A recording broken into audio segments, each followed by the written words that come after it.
જય જવાન જય કિસાન, ખેડૂતોની શાન, ખેતરની જાન અને મજબૂતીનું નવું નામ એટલે એફઆરપી લાકડી.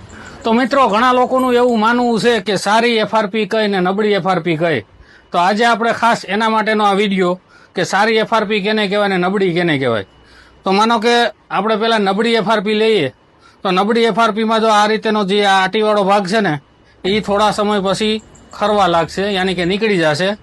અને આપણી જે આ સારી ક્વોલિટીની જે એફઆરપી છે એમાં ઉપર કાયદેસરનું કોટિંગ લગાવેલું આવશે અને એને તડકાના તપવાથી કે કોઈ વરસાદથી કે ઠંડી પડવાથી આને કોઈ જાતની અસર થતી નથી. તો નબળી એફઆરપીમાં આપણે છે ને એક આ ફાંસું લાગવાનો પણ બહુ પ્રોબ્લેમ છે, એટલે તમને એનાથી પણ છુટકારો મળશે આ ટોપ ક્વોલિટીની જે એફઆરપી લાકડીમાં, જેમાં તમે આ રીતે આમ હાથ ફેરવી શકો છો. કોઈ જાતની ફાંસ લાગવાનો કે એવો કોઈ પ્રશ્ન આવશે નહીં. તો મિત્રો, મહેનત તમારી, મજબૂતી અમારી માટે નેશનલ હાર્ડવેરમાંથી એકવાર એફઆરપી લાકડી લાવો, વર્ષો સુધી આરામ પાવો.